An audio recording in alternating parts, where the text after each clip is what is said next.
kursi yang dibutuhkan. Saya di sini selaku Kepala Staf Presiden bersama rekan-rekan pejabat Setpres mulai hari ini terus tanggal 25 kita mengisi kebutuhan furniture yang memang harus disiapkan untuk Bapak Presiden. Pengajian kebangsaan juga katanya udah diagendakan awal bulan depan. Belum.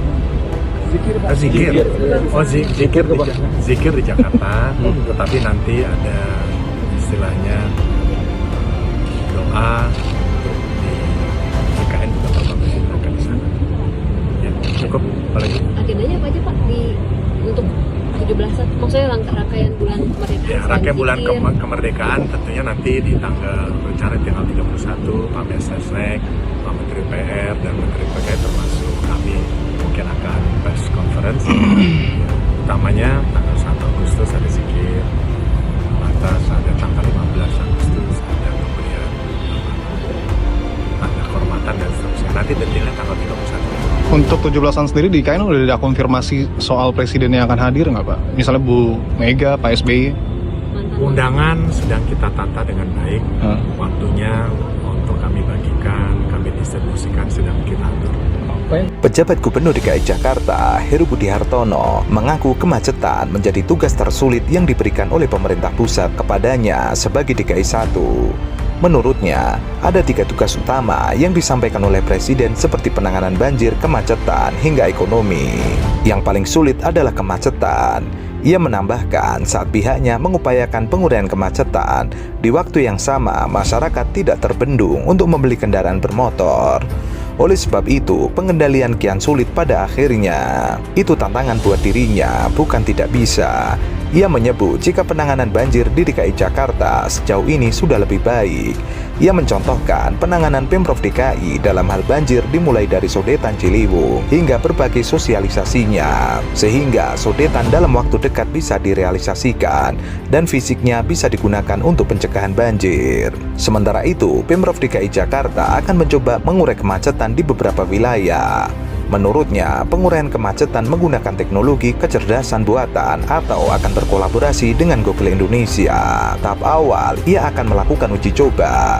Uji cobanya dalam 5 koridor mulai Jalan Imam Bonjol Diponegoro, Jalan Proklamasi, Jalan Pramuka, dan Jalan Pemuda. Menurutnya, sekitar 11 simpang di sepanjang jalan tersebut memang diatur dengan lampu lalu lintas, sehingga kedepannya setiap persimpangan akan dikombinasikan dengan data satelit milik Google, yang kemudian hasil identifikasi traffic light di sepanjang koridor itu akan diberikan input kepada Pemprov untuk melakukan resetting terhadap keseluruhan traffic light. Penerapan Google akan diuji coba di 5 ruas jalan tadi pada awal 2023. Nantinya di sepanjang 5 jalan itu disebut tersedia prioritas hijau untuk sepanjang koridor. Bahwa selama ini saya kajiannya dan tempat titik lain, dan kami mendapat tugas dari pemerintah pusat ada 3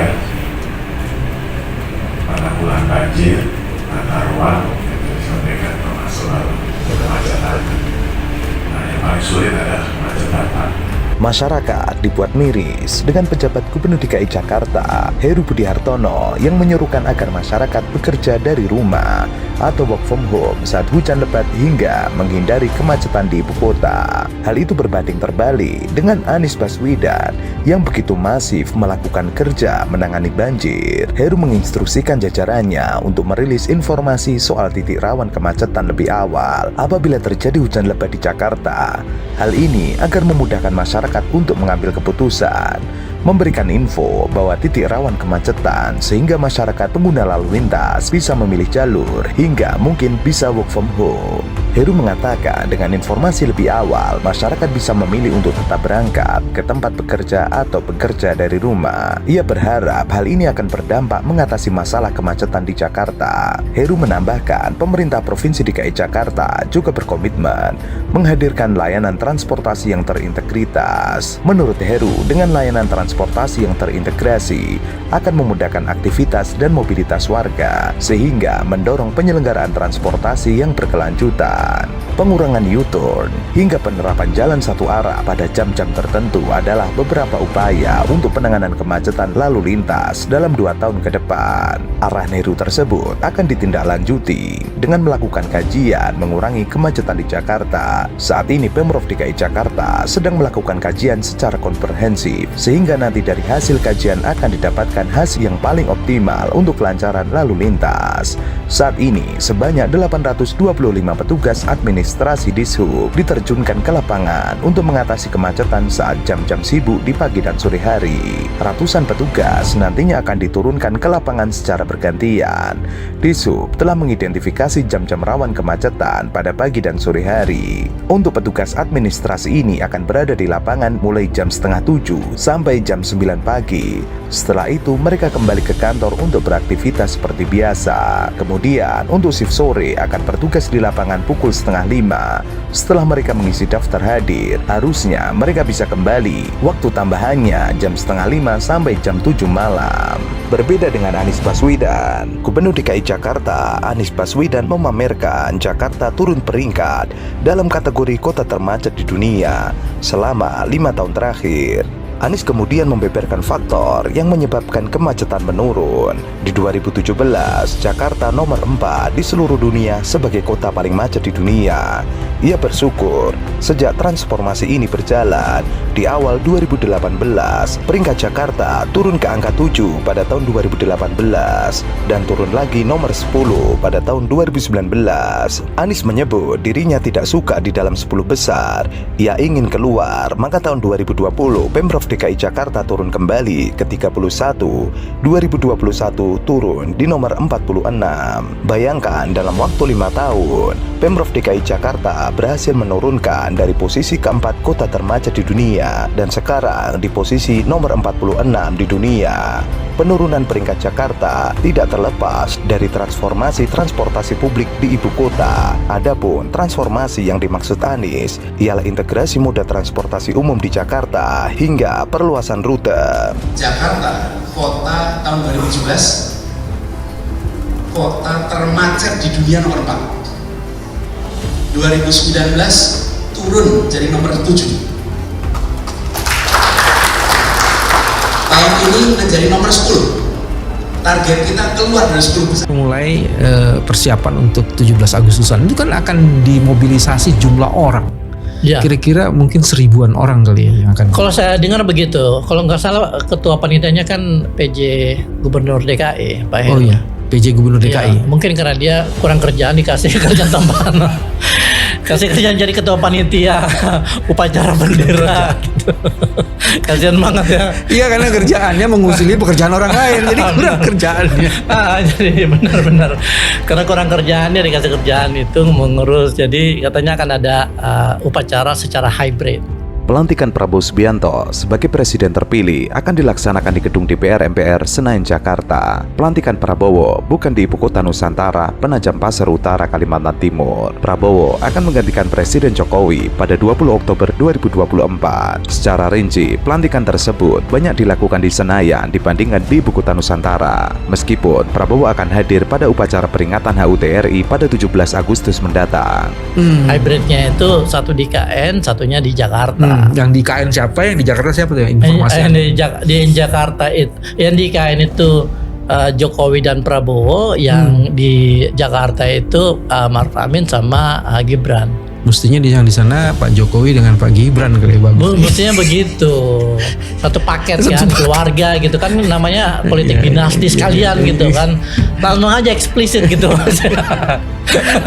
Oke, jadi Pak Prabowo kemungkinan akan di sana ya sama Pak Jokowi. Iya, tapi ada satu hal yang menarik sampai sekarang itu, setahu saya, mungkin juga saya salah, correct me if I'm wrong, Pak Prabowo itu baru sekali ke IKN. Sebelumnya, Presiden Jokowi bakal memimpin upacara 17 Agustus 2024 di Ibu Kota Nusantara.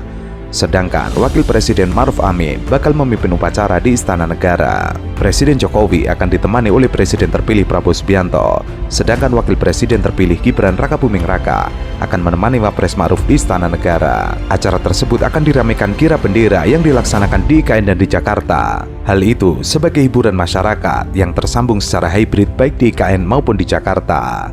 Kesiapan akomodasi, hotel, dan lain-lain. Termasuk rute, siapa yang menginap di Balikpapan, siapa yang menginap di Samarinda, pick up-nya bagaimana, lantas nanti menggunakan kendaraan listrik, titiknya di mana itu kita bahas. Dan pendetilan hari ini dan seterusnya masing-masing, tadi saya sampaikan masing-masing bidang membahas, nanti 2 minggu lagi kita ketemu. Setelah itu dan sebelum itu antara tanggal 19 dan 20 pimpinan-pimpinan tertentu kami akan ke sana untuk membahas detail rute pasukan Paskibra, rute pasukan, kesiapan pasukan inti bagaimana. Sementara itu, Rocky Gerung memberikan komentarnya jika pelantikan Prabowo tidak mungkin dilakukan di IKN, lantaran akan sulit melakukan pengamanan karena infrastruktur di IKN belum jadi. Semua ini soal APBN, semua ini soal persepsi dunia internasional terhadap status IKN itu tuh, dari segi lingkungan maupun dari segi pertahanan, apalagi dari segi efisiensi bisnis tuh. Jadi membayangkan bahwa akan ada banyak private jet yang mampir atau mendarat di IKN 17 Agustus akhirnya jadi ilusi aja tuh.